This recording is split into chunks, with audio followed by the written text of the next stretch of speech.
This is the You Can Learn Chinese podcast. For everyone who's trying to learn Chinese or reaching for the next level, you came to the right place.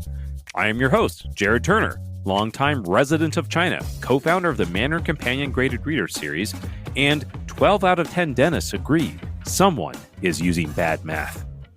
My co-host is John Pasden, co-founder of Mandarin Companion, founder of All Set Learning, the Chinese Grammar Wiki, Sinosplice.com, and once said, "Danger, do not touch," must be the scariest thing to read in Braille.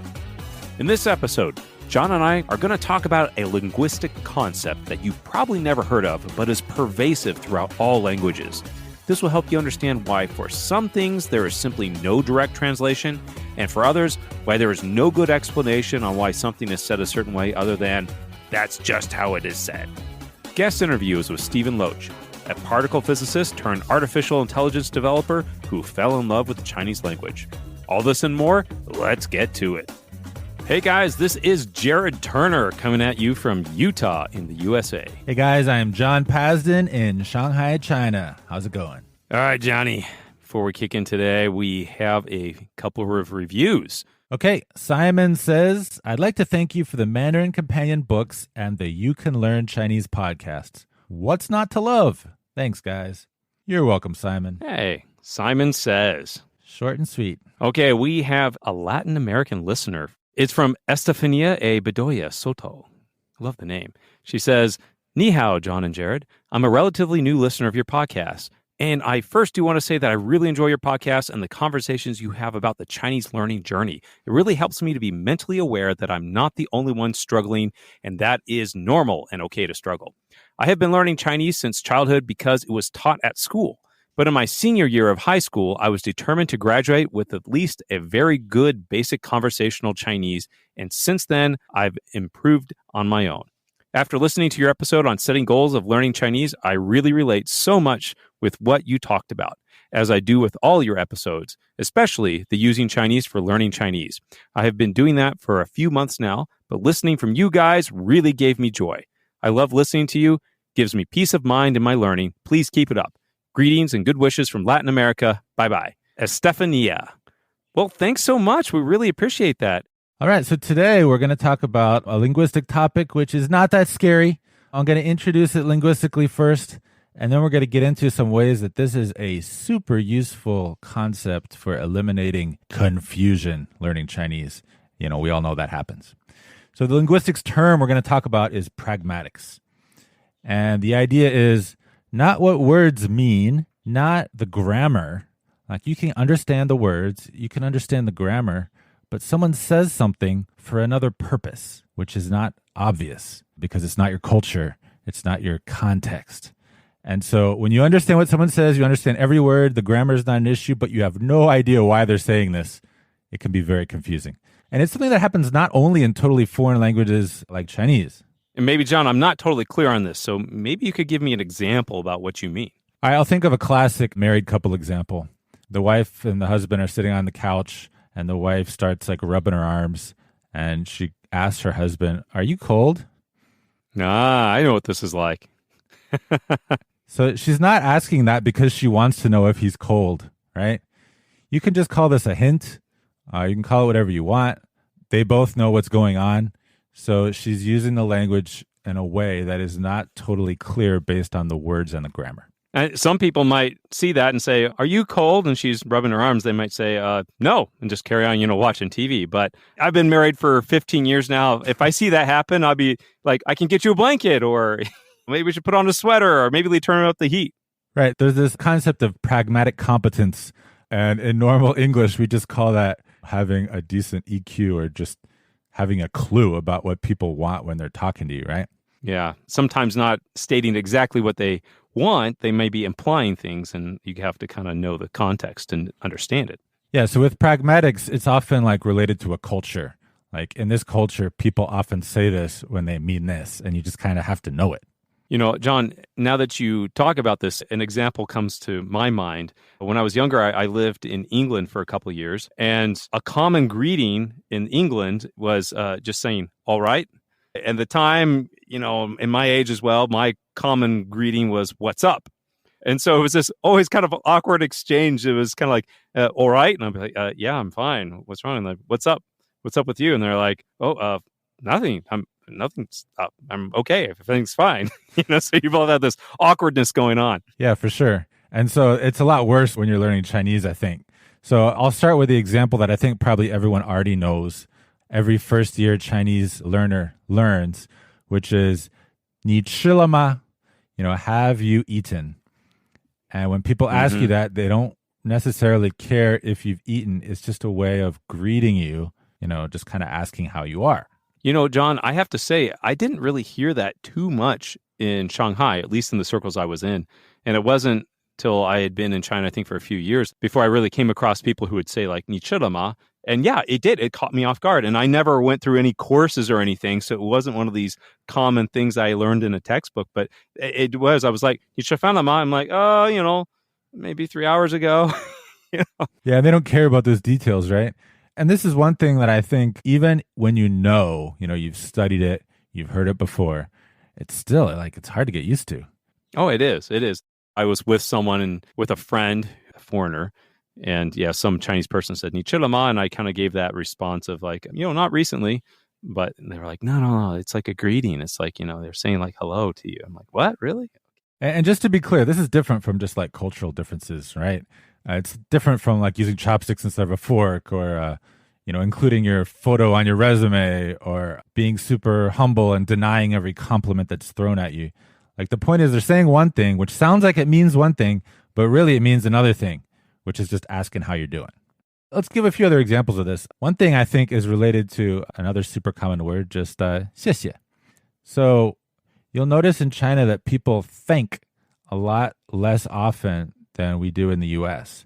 And I think you might be tempted to think that Chinese people are kind of rude, but actually in the cultural context, you don't need to say thank you all the time. And they think it's kind of funny, or, I don't know, cute, that foreigners can't stop saying thank you. Yeah. I sometimes hear this from Chinese. They're like, yeah, foreigners are so polite. They're so nice. It was like, well, we're kind of used to saying thank you, but they're not used to that, right? Yeah, from their perspective, we're saying thank you when you don't really need to say thank you. And from our perspective, it's like any decent person would say thank you in this situation, right? But it's two different cultures. So to give an example of that, like if someone treats you to a meal, in China, you're going to remark about how good the food is. That's not very strange, right? But you're probably not going to say thank you at the end of the meal, because the way that you say thank you is by eating plenty, enjoying the food, and just like, interacting with the person. Then imagine like at the end of the meal, it's a large group. Someone needs to go. They have something that they can't miss.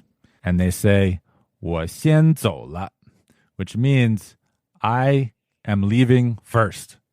And I remember the first time when I encountered this, it's like, okay, yeah, there's 10 of us here. You're leaving. You're the first one leaving. Why do you want to emphasize that you're the first one leaving and that you're leaving before anyone else when it's so obvious? Were you ever confused by that? Yeah, I think I was. But, now that you bring that up, I realize I ended up saying that too. 我先走了, right? Well, the point is not to say that you're leaving before everyone is. The point is to just say, I need to leave. I'm sorry that I have to leave before you guys. I hope I'm not like ruining the atmosphere. But it's just a polite way to take your leave. The fact that you're leaving before everyone else, yeah, it's obvious, but it's just something you say.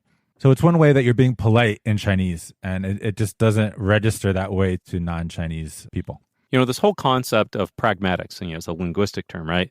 But it brings to mind a lot of instances where I might hear other learners, where they're posting on forums or asking questions like, can you translate this? They want to translate a saying or something that they say in English, like saying what's up, for example. And like, well, that doesn't translate, right? Because it's slang, and it's only useful in the context of English, and it doesn't translate directly. And at the same time, I'll have people saying sometimes like, well, why do you say, for example, 走了, 我走了, I'm leaving, but 我先走了. I've had people, bring up questions like, well, why do you throw that 先 in there, right? What is the meaning of that? And you kind of like, well, you can't, it's hard to explain, right? It's just like, that's just how it is. It's just how we say it in the context. A lot of times I don't know. I'm like, that's just how you do it, and I think that's some things about a language. You're just going to have to accept some of those ambiguities, and that's just how you say it, even if it feels awkward when you translate it in your head. Yeah, and it's just an example of some things are not a matter of the meaning of the word or the grammar. It's just how people use the language. Let me give another example. We'll use the same eating example. Some friends are hanging out. It's late. But let's say in this example, they're at someone's house and you're ready to go. Like you're kind of tired. You don't want to chat all night. This person looks like they could go for another hour or two and you're ready to go. So in Chinese, you often say things like, 你早点休息. So like you go to bed early. I remember the first time I heard this, I was like, what business is it of yours? What time I go to bed? But in Chinese, the strategy is, I am showing concern for your health by recommending that you go to bed early. But at the same time, I'm accomplishing my goal of trying to leave. Yeah, totally, John. 我早点休息，好吧? All right, here's another one. So suppose the strategy works and the person's leaving the friend's house. Jared, what is the host going to say to the guest as they're leaving? I think, one of the things I was normally say to customers when I was in my store back in Shanghai, I would say, 下次再来. So, come again next time. Right, you could say that. But one thing that you hear a lot is like 慢走. Like walk slowly. 慢慢走. Do you think I'm going to trip if I walk fast? Like, am I an idiot? Or no, it just means take it easy, right? You just have to get used to this stuff. But I remember like being really confused. I think this is the kind of thing that is not really covered very well by textbooks. Some of them try, but it's just really hard to capture these contexts. And when you're actually in this situation, everything that you learn in the textbook kind of goes out the window. You forget about that. And you're just really focused on, wait, what words did he say? What does that mean? Right? And then that can be misleading. Something else that comes to mind is that term lao, old, right? It's thrown around a lot. I remember once, John, I was working on a project and this guy, he was older than me. I mean, I was 33, 34 at the time, and he was in his 50s. And my Chinese name is Tang. And so he would say, Lao Tang, old Turner, old Tang. and I was like, it didn't feel right, But he was trying to show respect and deference to me by using that term Lao. Yeah, so like terms of respect or humility, how you apply them, that can be an element of pragmatics. Sometimes you can even do it for humor or something. Like if you use honorifics for a kid or something, then it's for humor, right? Oh, but there's one other example I want to throw in. It's funny how so many of these seem to be related to politeness. Like politeness is so cultural. And so just the meanings of the words and the grammar doesn't cover it. So one thing that I once had with one of my clients at All Set Learning, this was a mother of 3 small children. In their home, they spoke English, but they had nai, so they spoke to her in Chinese. One of the things that the mom really wanted to do was to make sure that the kids were polite and always said please and thank you, right? That's fine. We all know how to say please in Chinese, right? 谢谢. Please. Oh, 不客气. Please. 不客气. 请. Oh, sorry. What am I thinking? I'm not thinking, John. I don't know. See, I'm out of context. I'm out of context. You just tell me where I'm like, yeah, I'm thinking about something else. So, 请, yeah. Oh, 请. It seems super simple, but the weird thing is when you look at how Chinese people actually talk, especially like in a family situation, the word 请 is very rarely used.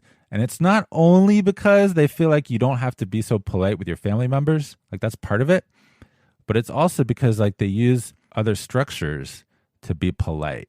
And we do that in English too, but we also use please a lot more than Chinese people use 请. So for example, if you want someone to get you a glass of water, in English you might say something like, could you please get me a glass of water? So you use please, but you also use could, like could you, you're asking them, right? But in Chinese, they're much more likely, if they're going to be polite, to just be like, could you get me a glass of water? 能给我一杯水吗? Something like that. 能给我 or 能不能给我 or, 麻烦你, like, can I trouble you to give me? So that, for some reason, they just don't use please, right? And so that's another thing you have to get used to. Yeah, it's totally right. And so that's one of the things just about the language, just in general, and I'm taking away from this, John, is it underscores the importance of context. Everyone who's been learning Chinese for any period of time has probably had this happen. You can read all the characters in a sentence, maybe you understand all the words, but you don't know what it means. And I think this underscores that one of the elements behind that is the pragmatics. This is what we're discussing today. And how you pick that up, it's just going to be having enough comprehensible input in context. Yeah, and let's talk about this word context briefly, because I think it's tempting to study Chinese, come to China, have interactions with Chinese people, and being like, well, yeah, of course I understood the context. I was there. I had the whole conversation with the person, and they were just rude. But what about the context of how every Chinese person interacts on a daily basis? You can't really be familiar with that as a learner. You didn't grow up in China. You don't see how loving, polite people interact when you're not around. And maybe they're not using please or thank you, but they're not being rude at all. So I think this is just one area that's really ripe for like misunderstandings. And it's just where being humble and just recognizing that you have a lot to learn, and that maybe when someone seems rude, they might not necessarily be rude. That's totally right. And, this is one of the things about having cultural sensitivity, recognizing, you don't know what you don't know. And it's going to take a long time as well to pick up on some of these nuances of the language and the culture. But it will happen over time, as long as you get enough input. Although I do have to say, sometimes people are rude too. Yeah, sometimes people can be rude, but really it's like a secret. But you know what else is like a secret? A garden can be secret. And that leads into a word from our sponsor. Wow, that segue was amazing. Totally took me by surprise. Today we're talking about The Secret Garden by Mandarin Companion. So that's a level 1 book. It is our very first graded reader. You only need 300 characters to be able to read it. The words repeat, the characters repeat, but in such a way that it tells a beautiful story. Seriously, you may find yourself crying at the end. I did. When I first read the book in English, I cried. And I tell you, John, when we finally finished that book in Chinese, The Graded Reader, and I read the end, it brought tears to my eyes. It's a very special, touching story. I love it. No extra charge for the tears, but I should warn you, you might not cry. We're not all as sensitive as Jared. Yeah, I've got a soft spot in my heart. So you can go out there and get it today. The Secret Garden, Mandarin Companion, Level 1 Graded Reader, 300 basic characters. You can find it on Amazon, Kindle, iBooks, Kobo, or wherever you get your books, hopefully. And the audiobook is also available. So you can go out and get it today. The Secret Garden, Mimi Huayuan. Enjoy, guys. Okay, now we are ready for rants and raves. John, what do you got for us today? You got a rant or you got a rave? I have a rave. I am a positive guy bringing you a rave. Woohoo! One of the things I've been doing a lot for my clients at All Set Learning is helping them find appropriate video content that's at the right level, that is in tune with their interests and comprehensible input. It can be actually really hard to find good video content in China. So I want to highlight a website which has plenty of good video content. It's a modern website, so it works well, without Flash. And it's fairly tailored to young people. But anyway, it's called Bilibili. You may have heard of it. The Chinese slang for this site is Bijan. So like B site, like the letter B. As far as I can tell, it works okay in the US. So I'd love to hear from our listeners if you can't hear it. If that's the case, we might have to drop a note. I can access it with a VPN here in China, and it's not super slow. But anyway, it has a ton of pretty good content. It has things like clips from TV shows, clips from movies. It has people just doing really silly stuff, kind of like TikTok. It has a lot of things like video game videos, like Let's Play, people playing video games and talking about it. And if you've never watched one of these, some of them in Chinese are surprisingly easy and entertaining. So let me just throw that out there. Nice. So Bilibili. Yeah, so that's BILIBILI.com. So there are some great resources like that. I mean, you think about what we have here in America about social media and stuff. Some people say, oh, well, they don't have all that stuff there. No. There's like 2 or 3 times more people on the internet in China than there are in the United States. So what do you got? Rant or rave? All right, Johnny, I got a rave. My rave today comes from Jessica Mann. She recently sent me an email to let me know about this. Someone has taken the CCC dictionary and they converted it into a Mobi dictionary for Kindle. Okay, so the CCC dictionary, it's an open source, very popular, well-used Chinese dictionary, right, John? Yeah, it's part of Pleco too. I think it's an optional add-on you can download for free. So it's a great dictionary out there. And they converted it into a dictionary that's can be used for the Kindle. So this is actually a pretty big deal for anyone out there who's reading like our ebooks or any other books in Chinese on Kindle. It's a very good dictionary. It's better than the Chinese dictionary that's built in to the Kindle. We will put a link in the show notes so you can know where to download it. So that's my rave. All right. Yeah, just a stimulating conversation here about Chinese dictionaries. Woohoo! Give me a shot in the arm, right? Well, our interview today is much more exciting than that, right? Oh, I think so. It's with a particle physicist. Awesome. Bring it on. My name is James Loach. At present, I describe myself as someone who works in machine learning and AI. I first found out about James when he published a paper analyzing the readability of Mandarin Companion books against other graded readers out there. The conclusions just happened to be good for us. I was a particle physicist, neutrinos and dark matter. This conversation with James really got me to think about the seemingly endless possible ways to enhance language learning. But it also underscored a fundamental truth. No matter how intelligent you may be or what method you use to learn, you still have to put in the time and work to learn Chinese. Stay with us. Well, James, why did you start learning Chinese? I went on a conference to Taiwan and I met somebody who became my girlfriend. The Chinese girlfriend route. A familiar story. And then 2 years later, I ended up moving to Shanghai to take up an academic position.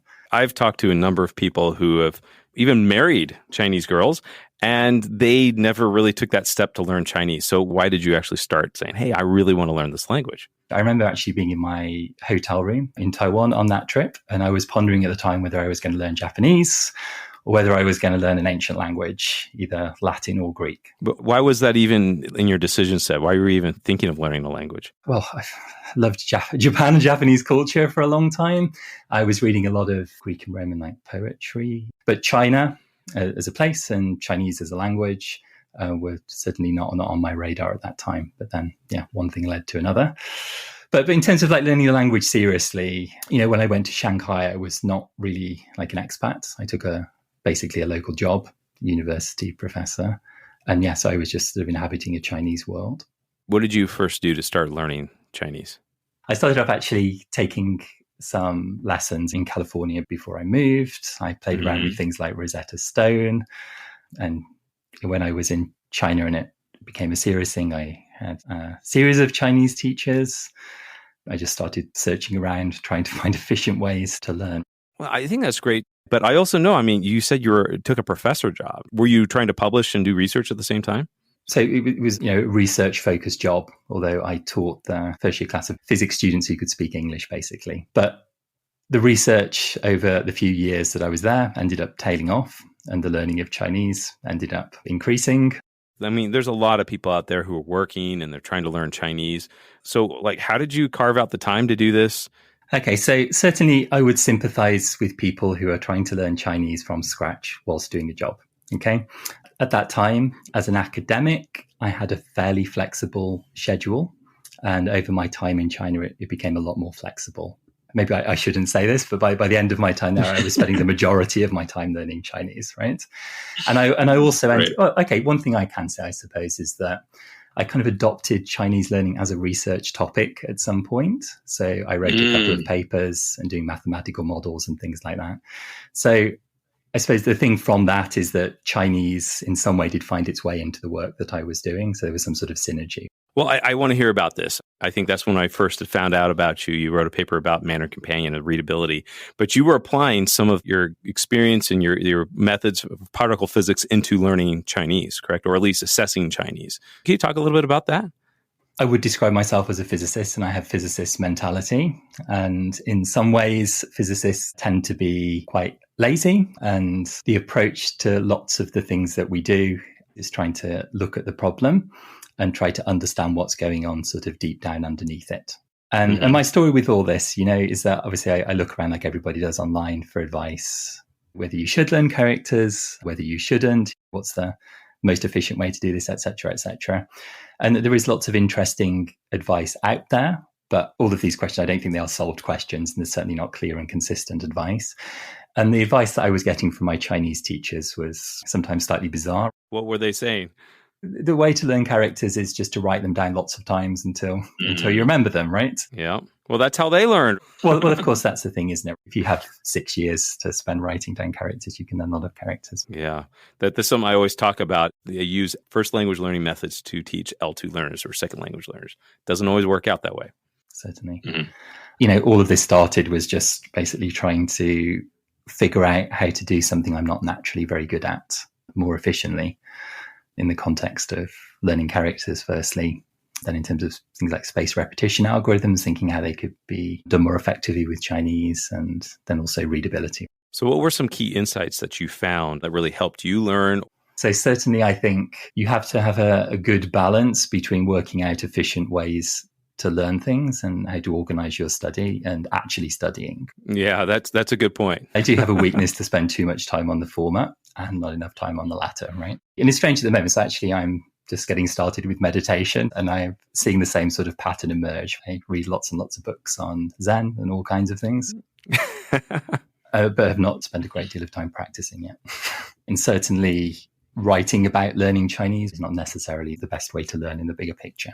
And I think that's what you were focused mostly on, is just like it's a more efficient way to learn characters. Yeah, I mean, it's all sort of connected. I mean, going back to the things that you do, obviously to read and then to engage in extensive reading, you have to learn the characters, right? It's a sort of the first step. But I guess, the thing with characters fundamentally is that they are related things. And obviously you don't treat them as strokes. It's a hierarchy of different components that fit together. And then the other interesting thing about characters, I suppose, a little bit later on is understanding the phonetic components. And to me, I don't know, they are more useful than I was led to believe early on. I know teachers and times I've talked to say, oh yeah, you can learn the phonetic elements of a character, then you can just be able to pronounce characters you don't know. And not necessarily true. I think that's certainly not true, but it's sometimes true. But you develop some kind of instinct, don't you, right? So characters, you can kind of guess what little cluster of pronunciations it probably has. And I found that's something that I've not tried to learn, and I wouldn't know how to sort of go about learning it really. But once you know a lot of characters, I feel that you kind of develop some kind of instinct. And then when I was writing my paper on characters, I think it's really quite a large fraction of characters have some sort of phonetic cue. Well, can you think about any breakthrough moments like when you were learning, or it could have been reading or just on the street or something, like where all of a sudden, hey, you were able to do something, you weren't able to do before? Yeah, finishing a book in Chinese. That's the kind of thing that when you start to learn Chinese, you can hardly imagine. To actually run your eyes across Chinese text and take the meaning directly out of the text into your head and follow something going around, that feels like it's a very exotic and strange and nice experience. I can remember the first time I read a book in Chinese. I think it was the Chinese Breeze graded readers. It was just like mind blown. I'm like, I read a book in Chinese. That's just like, I never imagined that one day I'd be able to do this. No, it feels like a superpower somehow, doesn't it?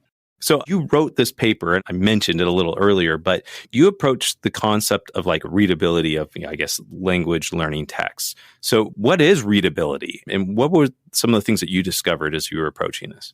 So the motivation was, there is a bunch of material out there, okay?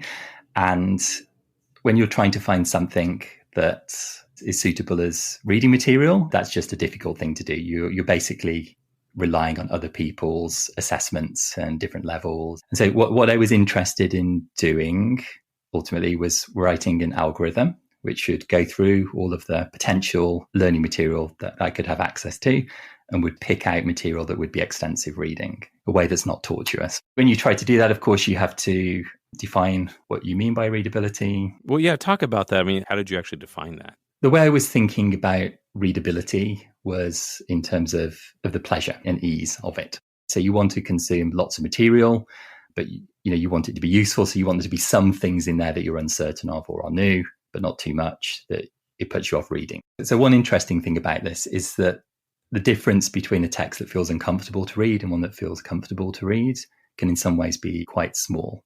But if you look at a text, you look at the fraction of the words that you understand. So something which you understand 95% of the words and you understand 99% of the words, there's a radically different experiences of reading. Just on that note, when you just put the number 95 and 99%, people are like, they're virtually the same. But when I pull it out and say, hey, okay, 95%, it's 1 in 20 words you don't know. 99% is like 1 in 100 you don't know. When you drop down to 90%, that's 1 in 10. So you got like 1 to 2 words a sentence, or in this case, characters that you probably wouldn't know. That's a big deal. Yeah. And so that's the right way to look at it. So looking at the inverse like that. So, so you want to look at the probability that you're going to understand any particular word.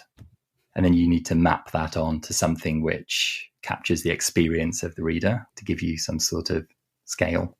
I come up with some sort of function that's, well motivated by the data and things like that. And then the next thing you have to do is you have to come up with those probabilities. What was the probability of understanding different words? And in order to do that, you have to pull out the words, which is a complicated thing in Chinese, in terms of segmenting the text and what have you. And so, I go through some process, of using word segmenters and then starting to look at the difficulty of individual words based on analysis of corpus text. And then the other thing I suppose it was interesting is to try to think of things in terms of levels. So instead of looking at a piece of text and sort of giving it a rating as such, the idea or my approach to it was to think about readers of particular levels. I was using the HSK system and come up with an estimate for the readability of that text at the different levels. So you don't look at a text and say, this is a HSK 3 text or 3.1 or whatever that would mean, right? You take your list of levels and you calculate the probability that this would be extensive reading or pleasant reading, across each of those levels. And you get different profiles. So some things you can have it super, super easy for levels 1 and 2, and then it goes up to super, super hard for level 3, right? And you can have other sort of text where you actually have a more gradual transition. So you're evaluating text against a standard that's set at a certain level. So you say, hey, how's this text compare to, and I think in your case, you were talking about HSK levels. Yeah. So it was doing that. And then it's also this thing that if you're comparing it against a leveled system, you have a bunch of numbers. You have the suitability for each of those levels, and it gives a little graph, a little profile of the readability. And that's like a slightly richer view into the readability than just giving it a number. That's pretty fun. I mean, as you're talking about this makes me think about, I went and got an MBA. I have a business degree, and there's a lot of guys that come, from a quant background, from physics and stuff, that will end up in finance. You're applying a lot of these complex models to, that type of field.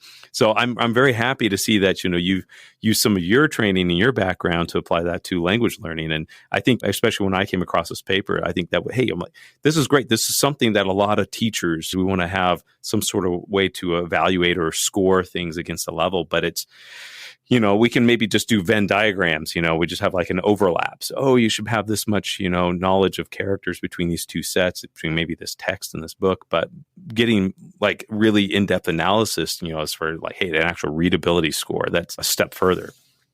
Yeah, and I think that's super important. Like if you can score things properly and sensibly, then it enables lots of automated things to sit on top of that. And I had ideas that I was going to, indexing BBC News, Chinese articles, and New York Times, Chinese articles, like crawling things online and then being able to pull out stuff, that was just exactly at the right level from these big databases. This is the idea. I mean, I'm sure there are general purpose algorithms for assessing the general readability of Chinese text, is a thing. But the vast majority of learners, they operate all down in one little corner where very small differences to how many characters or words they understand make a massive difference to the appreciation of what's going on. And if you take those general purpose sort of algorithms and you apply them to learner material, it can give you, it's just not going to work, basically. Well, before we started Mandarin Companion, John had spent years collecting, transcribing Chinese textbooks. He had transcribed lessons and dialogues that were happening between learners, things that are being taught to teachers. So we had this huge corpus of language that was being taught to L2 learners. And that's what we use to base all of our levels on for Mandarin Companion. Because as you were mentioning, if you just try to, use what's normally spoken in Chinese, that doesn't reflect the reality of what people are learning, what they're being taught. So interesting as well. I was basing the things that I was doing around the HSK levels, but of course, the HSK word lists are not great. At a certain level, like level 4 or 5, there are loads of words that people definitely know that are not in those lists, right? for example, okay? And they'll even be included in various of the textbooks in dialogues. And I did a similar thing to you. I got dozens and dozens of textbooks that were loosely graded to these levels, and I chopped them up and scanned them and OCR'd the text. I think for corpus analysis, I think, to have a respectable corpus, you need to have like 5-10 million words in that corpus. In ours, this is years of work that John put in. I mean, we have like maybe, I think 800,000 to 1 million. John's probably going to butcher me later saying, I don't have that many, but it's great for L2 learning, but as far as like, we're respectable academics, they'd be like, oh, you need a lot more. And yeah, we do need a lot more, but it's just not a lot's available out there for L2. And especially not stuff which is properly graded. At least with textbooks, decent textbooks, that somebody's actually gone through the effort. Yeah, exactly. So I think I'd like to hear from your perspective on this. What do you think is the future potential for applying some of these quantitative methods to, for Chinese, and put your futurist cap on? What would you see happening in the future?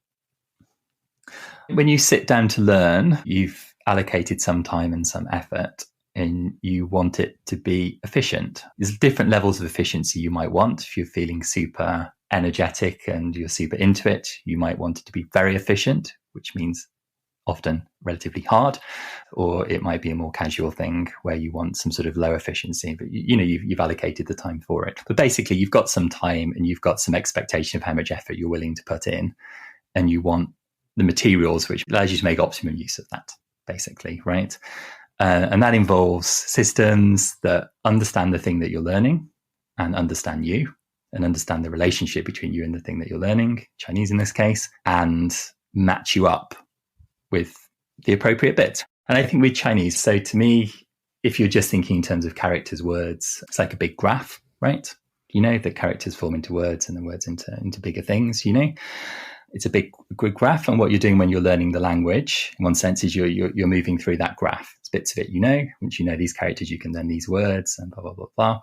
But you've basically got a graph that sort of represents a language.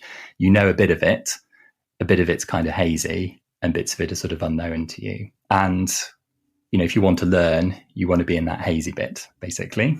And so that's answering questions and giving answers, listening to audio recordings, reading for pleasure, but you all want it to be around that grey area and to be overlapping with the grey area enough that it gives you the level of difficulty that you want at that time.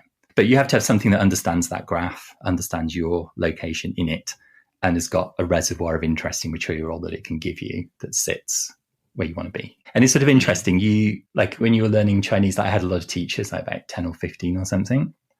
But, a Chinese teacher, certainly beginner level, you don't have to talk to them very long, and they know what you know, right? A few sentences, and they know. And that's because they've got a good model of this graph basically in their head.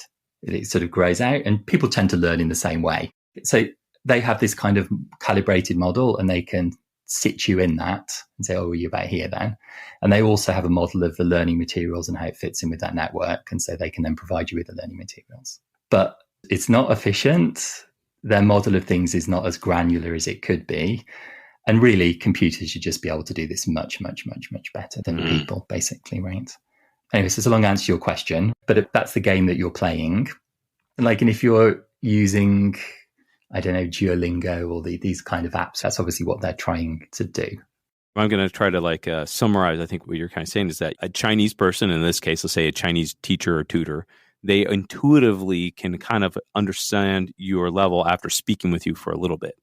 And obviously there's something happening up in the gray matter. There's some sort of model, if you will. You think that there's the potential to actually create that model so it can assess someone and then try to give them material and input at their level. Yeah, and I think Chinese teachers, maybe they talk to hundreds or thousands of students in their lifetime, but obviously a piece of software can, in principle, have access to millions of students and form very, very rich representations. But the thing where it really excels is actually how that information is used, because, Chinese teachers can't read through millions and millions of articles and connect them up to their model of the stages of learning and what have you. You just can't do it. But an automated system can do that very efficiently. As you're talking about this, something just comes to mind. So we're native English speakers, but if we're speaking to someone who is not a native English speaker, within a half a minute of speaking with that person, we have a pretty good idea of what their English level is. Yeah, and it becomes more sophisticated the older you get and the more non-native speakers you speak to. If you grow up in a monoculture and what have you, and you're 7 years old, people can either understand what you're saying or they can't, right? I've shared this story before, but my family, growing up, we housed a lot of foreign exchange students, and they would come to learn English, and they would stay for anywhere from weeks to months. We had, I think, 90 or 100 students over the course of 5-6 years. And I think through that experience, I gathered that whole concept of hey, you don't speak to an L2 learner, someone who's learning English like the way you would speak to any normal native speaking friend. And I think a little bit that's what you're getting at, is that it's not just about understanding their level, but it's understanding how to give them input that they can comprehend.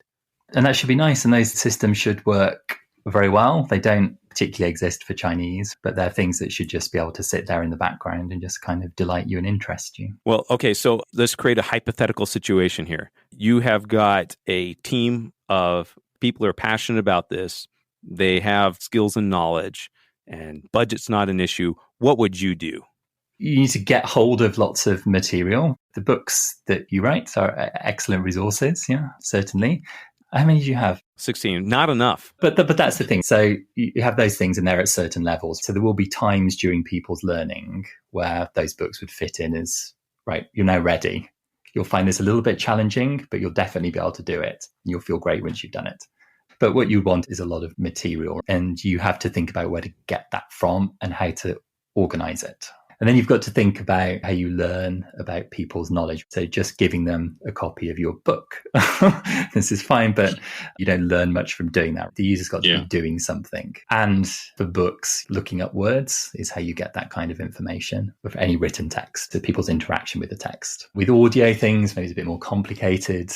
If you've got a dictionary built in or something, you can kind of get that kind of information. You might just get information from direct feedback or just from people just giving up on stuff or what have you, it measure their levels of engagement. I think it's a fairly standard thing. You just have to collect lots of material. You have to come up with a nice way of building this model of this network. And then you have to come up with a nice way of calibrating that network or model based on information that the user gives you based on the things you expose them to. And apps are brilliant for that.